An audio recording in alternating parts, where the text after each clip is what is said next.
Spectaculaire. Alors aujourd'hui, jeudi, comme d'habitude, on parle à notre ami de politique, de finances, d'économie, un peu de toutes sortes de choses. Il est le chef du Parti conservateur au Québec, M. Adrien Pouliot. Salut Adrien. Salut Martin. Alors, est-ce que M. Coderre, selon toi, est le sauveur tant attendu pour la ville de Montréal? Non. Mais le problème, il n'est pas à Montréal, Martin. Je pense que le problème est à Québec. Puis je vais t'expliquer un peu pourquoi. Oui. Tu sais, quand la Chambre de commerce de Montréal métropolitain a passé une annonce, là, tu sais, disant on cherche un maire, là, puis c'était bien drôle, sauf que moi, il y a bien du monde qui m'ont dit, ben là, pourquoi tu y vas pas, Adrien, tu sais. Ben oui, c'est vrai. Vas-y, puis moi, je pense que pour redresser la ville, il faut vraiment un maire qui va avoir, ça va prendre bien du courage.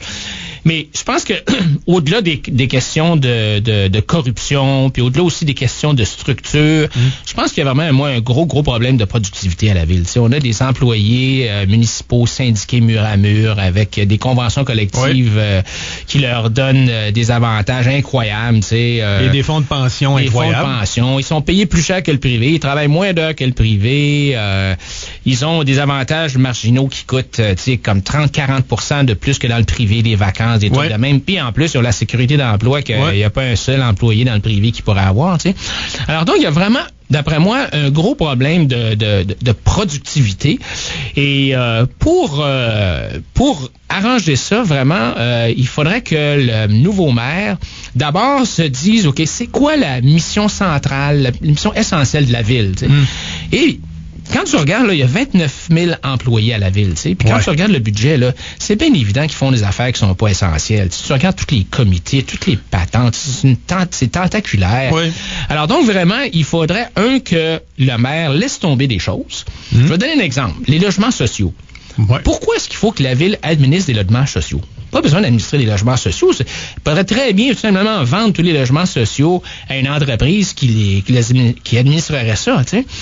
Tu regardes, par exemple, mettons, je sais pas, moi, le déneigement. Pourquoi est-ce qu'il faut que ce soit des employés de la ville qui fassent le déneigement, tu sais? Mais là, mais regarde, là, ils veulent retourner à donner la fabrication des trottoirs aux employés de la ville aussi. Non, c'est ça. Mais tu sais, d'abord, il faut que tu te dises, y a-t-il des choses que la ville fait qu'elle devrait pas faire? Première question.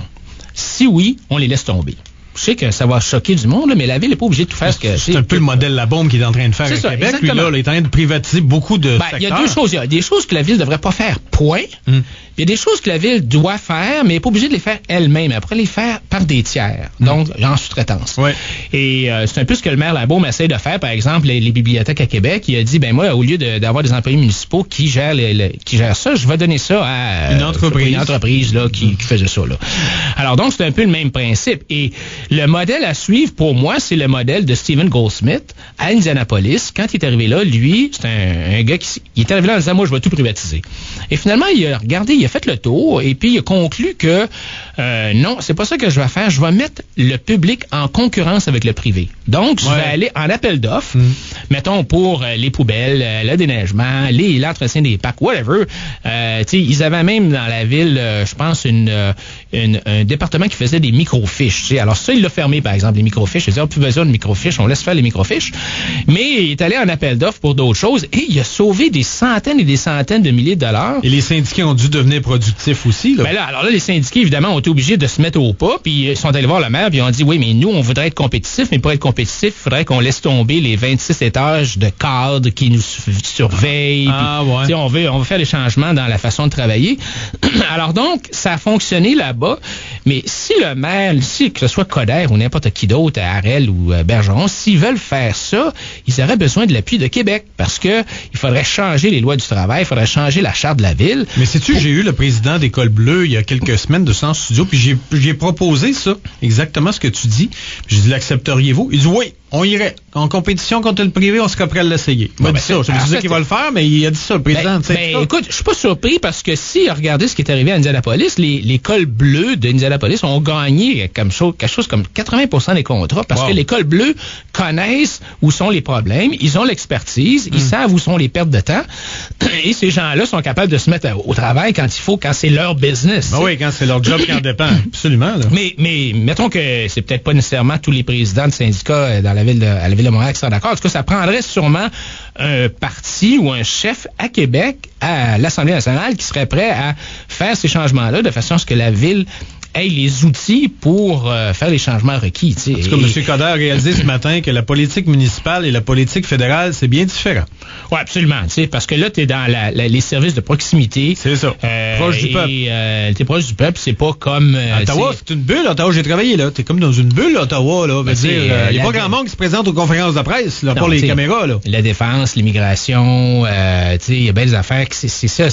Ottawa, t'as raison, c'est un peu une bulle, c'est un peu loin. Puis c'est pour ça d'ailleurs que moi, je voulais pas aller en politique à Ottawa, parce que je trouve que c'est un peu trop loin du monde. C'est ça, exactement. Exactement. En tout cas, on va le regarder aller, notre M. Coderre. Il y a encore 5 mois de campagne à faire. Tu es allé faire un tour en France dernièrement et tu as appris plein des choses, parce que là, en France, on vient d'avoir ça, des rapports qui sortent. Là. Ça a bien l'air qu'ils sont tombés en récession. On ne sait pas trop s'ils étaient vraiment sortis de la récession, peu importe. Là. Ben, écoute, la définition théorique d'une récession, c'est 2 trimestres où tu as un ralentissement de l'économie. Et donc, c'est ça qui est arrivé. Donc, il y a eu 2 trimestres récemment. L'économie a reculé de 0,2% au premier trimestre de cette année, après une baisse de 0,6% au trimestre précédent. Et alors, quand j'étais à Paris, je rencontrais des amis, puis je regardais un peu les journaux, puis il y a vraiment une déprime là-bas. Vraiment, là. Puis ce qui m'a surpris, c'est que dans le Figaro, qui est un des grands journaux là, de la France, là, il y avait un article de Michel Sardou. Ah ouais? Tu sais, le chanteur là, qui a quasiment vendu 100 000 disques, lui, là. 100 millions, peut-être? 100 millions, c'est pas 100 000, 100 millions, oui. Et ça m'a surpris parce que tu penserais que, bon, les artistes là-bas sont un peu comme nos artistes ici, c'est tous des gauchistes. Non, je te dis que ça va. Ben, lui, il disait que... Depardieu, il est pas, faut croire. Ben, aussi, exactement. Là. Alors, un peu comme Depardieu, tu sais. Alors, on lui a d'ailleurs posé la question, est-ce qu'un peu comme Gérard Depardieu, est-ce que la France est triste? Et il a dit, entre autres, que lui, s'il avait 25 ans, il quitterait probablement la France. OK. Parce qu'ils ont vraiment enlevé aux Français le goût d'entreprendre, le goût de prendre des risques. Puis là, t'écoutes ça, tu te dis, il me semble que ça ressemble un peu à ce qui se passe ici. Est-ce qu'on essaie d'imiter des fois? Oui, il disait, tu sais, les Français sont perdus, ils savent plus très bien où est-ce qu'ils vont.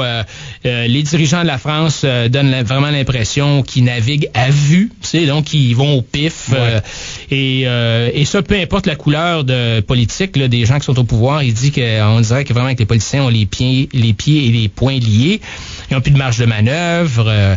Il a traité, tu sais, Hollande, le président Hollande a décidé d'avoir un tax bracket, une bracket de 75% pour les très riches, puis il a dit, il s'est pas gêné, lui, il a dit que c'était une connerie. Tu sais, il dit quand dans un foyer, si on est mal à la banque, ça veut dire si on a la misère, il dit il faut lever le pied sur les dépenses. Ben oui.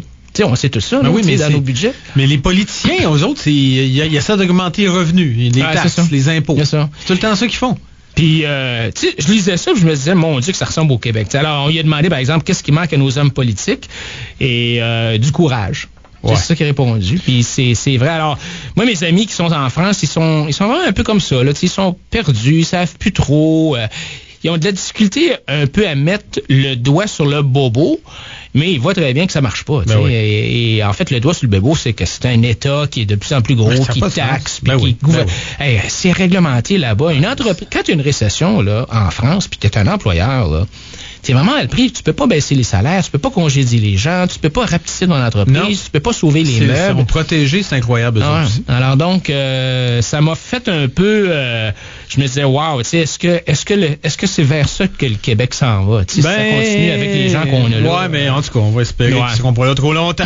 Alors, restons en Europe parce que tu dis qu'il y a un rapport qui a été fait par la Bank Credit Analyst, puis ça parle du Canada aussi, c'est ça? Ouais. Alors, Bank Credit Analyst, c'est une entreprise de réputation mondiale qui fait de la recherche pour les courtiers en valeurs mobilières. Alors, ils font de la recherche, puis ils font des recommandations sur l'état de l'économie. Et c'est basé à Montréal. Le siège social est à Montréal. Okay. Puis, on connaît pas ça très bien. Là, c'est sur la rue Sherbrooke, mais vraiment une organisation qui est très, très, très réputée. Et en parlant de récession en Europe, eux, je suis tombé en bas de ma chaise, ils disent qu'il y a 50% des chances que l'économie canadienne tombe en récession d'ici le milieu de l'an prochain. Oh. Et ça, même si l'environnement économique global continue à s'améliorer. Mais là, on va avoir un problème, là. Ben oui, c'est bien sûr, tu sais. Puis Martin, on a parlé souvent ensemble de la bulle immobilière. Oui. Et eux, toute leur affaire commence vraiment avec la bulle immobilière. Et eux autres sont vraiment préoccupés par ça. Ouais. Puis ils voient tu sais, on s'en est parlé, ils voient la diminution des prix, ils voient le ralentissement des ventes de maisons. Et donc, eux, ils disent, c'est vrai, la bulle immobilière va éclater. Bon, contrairement peut-être aux États-Unis, eux autres, ils voient pas que les banques vont faire faillite, là. C'est pas comme ça. C'est pas ça qui va arriver selon eux, mais tu vas avoir un ralentissement de la consommation. Parce que les gens vont avoir peur de dépenser là, quand ils vont voir que leur maison vaut 30% de moins, tu sais. Et donc, ils disent que ça va entraîner un ralentissement de l'économie et que ce ralentissement-là ne sera pas compensé, même s'il y a une augmentation des exportations et des investissements. Parce que on sait que le Canada est un pays dont l'économie est beaucoup basée sur les ressources naturelles. Puis le prix des matières premières puis des ressources naturelles est à la baisse à cause de la baisse de la demande dans les pays émergents. Puis aussi à cause de la hausse de la production aux États-Unis de matières premières, puis aussi le pétrole de schiste, le gaz de schiste, tout ça. Ouais. Alors, donc, même s'il y a un regain de vie de l'économie américaine, BCA, eux autres, ils argumentent que étant donné que notre pays exporte de moins en moins de biens manufacturés aux États-Unis, que même une reprise aux États-Unis, ça aidera pas beaucoup. En tout cas, honnêtement, là, j'ai trouvé ça un peu freakant. Je suis pas surpris. Moi, c'est sûr que l'immobilier, ça m'inquiète. D'ailleurs, tantôt, dans l'émission, on va parler avec quelqu'un là au sujet de l'immobilier au Canada, puis au Québec, puis à Montréal en particulier. Là. Mais effectivement, je sais pas, on a juste à se promener dans les rues. Là. Il commence à en avoir des pancartes. Là. Ouais. Il commence à en avoir pas mal. Puis ce qui a fait aussi, c'est que tellement de monde sont allés dans des condos. Moi, je remarque qu'il y a un paquet de logements à louer aussi, là. Ah oui, c'est sûr, parce que il y a un déplacement, là. C'est ça se déplace. Déplacement, hein. Ouais. Fait que ça aussi, ça sera pas évident, là. Non, regarde au centre-ville de Montréal, tout ce qui se construit, là. C'est pas fini, c'est parce qu'il y a plein d'affaires qui sont parties. Ouais. Puis qui sont pas nécessairement toutes vendues. Souvent, c'est quoi, 50% vendus quand ils partent une construction, là? Alors donc, t'as cet aspect-là, le fait que les gens sont aussi endettés, non seulement au niveau hypothécaire, mais sur leur carte de crédit. Alors, mais toi, est-ce que tu vois une augmentation des taux d'intérêt un jour ou pas? Si on est pour aller en récession, il n'y aura pas une augmentation des taux d'intérêt, ce qui va peut-être sauver bien du monde, là? Ouais, écoute, moi, je comprends pas comment ça se fait que les taux d'intérêt augmentent pas, mais parce qu'ils impriment de l'argent, donc éventuellement, tu te dis, ça pourra pas continuer comme ça. Il va falloir qu'il y ait une augmentation des taux. Mais c'est sûr que les banques centrales font tout pour empêcher une augmentation des taux d'intérêt. Puis même, dans le Bank Credit Analyst, dans le rapport de Bank Credit Analyst, eux autres, ils assument même qu'il va y avoir une baisse des taux d'intérêt au Canada. Mais là, il ne peut pas baisser bien plus bas. Tu passes de 1 à 0,5, là, tu sais. Mais même avec ça, il dit que ça ne changera rien. La Banque centrale du Canada, la Banque du Canada n'a plus de marge de manœuvre, justement, parce qu'ils sont rendus tellement en bas. Tu passes de 1 à 0,5, ça change quelque chose, pas grand-chose. Alors donc, c'est un des autres facteurs où ils disent que le gouvernement a plus de marge de manœuvre, tu sais. Mais ça nous démontre aussi que Flaherty a fait un bon move, là, il y a à peu près un an, quand il a réduit l'amortissement sur les résidences, puis qu'il fallait mettre au moins 10% de cash down. C'était un bon move de Flaherty, c'est pour calmer l'immobilier un peu, non? Ouais, je pense que oui. Évidemment, c'est tannant un peu parce que là, tu dis, pourquoi est-ce que c'est le gouvernement qui décide de ça? Ça, c'est tannant parce que là, tu as un gars à Ottawa qui décide pour 20 millions de personnes s'ils devraient ou non s'acheter une maison. Le marché des taux d'intérêt est comme nationalisé. Et donc, c'est pas vraiment, c'est le gouvernement qui décide en partie, je dirais pas en totalité, mais en partie parce que le marché a quand même un impact au niveau du prix qu'ils mettent sur les obligations du Canada et donc sur les taux d'intérêt des obligations d'épargne du Canada. Parce qu'une bonne purge, c'est toujours bon aussi, comme on dit, hein. S'il y en a qui se cassent la gueule parce qu'ils ont trop voulu emprunter, ça fait du bien des fois à l'économie, comme une drop dans le marché boursier, des fois ça fait du bien aussi, comme on dit, là. Exactement, Martin, c'est que souvent, ça prend un gros nettoyage rapide pour que les pas bons s'en aillent, puis que les ressources soient redirigées aux bons endroits. Puis les gouvernements aiment pas ça, donc ils font du stimulus, puis là, ils rallongent la douleur. Au lieu de faire ça, paf, d'un coup, comme on a vu, par exemple, dans une couple de pays en Europe. Comme la bande d'aide, il l'a enlevé d'un coup, il va tranquillement. C'est ça, c'est exactement. Alors donc, parce qu'évidemment, quand c'est une grosse récession, c'est pas bon pour les sondages des politiciens, mais par contre, ça nettoie vite, puis là, les ressources peuvent se repositionner aux bons endroits pour faire repartir l'économie. C'est ça, exactement. Dis-moi, revenons au Québec maintenant. Moratoire sur le gaz de schiste pour 5 ans.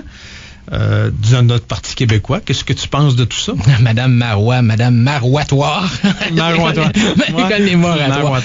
Ben écoute, on n'est pas surpris que le PQ propose ça. Tu sais, c'est le gouvernement des moratoires. En fait, c'est pas le gouvernement des moratoires, c'est le gouvernement de l'acceptabilité sociale. C'est que tout passe au vote. Ça prend un consensus pour tout. Il faut pas qu'il y ait de chicane. Puis il faut pas. On consulte les syndicats. On consulte jusqu'à temps qu'on est bleu dans la face, là, tu sais. Mais quand t'es dans un leadership, tu sais, il faut que tu prennes des décisions, puis ça peut pas faire l'affaire de tout le monde. Ça fera jamais l'affaire de tout le monde. Ça peut faire l'affaire des grands gueules, là, des syndicats, de ceux qui manifestent dans la rue, tout ça. Environnementalistes. Mais c'est ça, mais ça fera pas l'affaire de... Tu peux pas arriver vraiment à l'acceptabilité sociale. La question que je me pose, est-ce que l'excuse qu'on donne souvent, c'est parce qu'à cause de l'environnement, puis il faut faire plus d'études pour s'assurer que c'est safe, pas toucher à notre eau, pas de table, tout ça. Est-ce que ça, c'est pas une excuse? Parce que finalement, est-ce qu'on fait pas ça pour un peu protéger Hydro-Québec? On a vu les reportages de Michel Morin, là, qui était autrefois à Radio-Canada, qui est rendu à TVA maintenant. Hydro-Québec, là, qui vend son électricité à 3 cents là, seulement, au lieu qu'il était déjà à 8 ou 9 cents, ou... on est pogné avec l'électricité, on en a trop aux États-Unis, il commence à être autosuffisant avec le gaz de schiste, le pétrole, puis je sais pas quoi d'autre, là.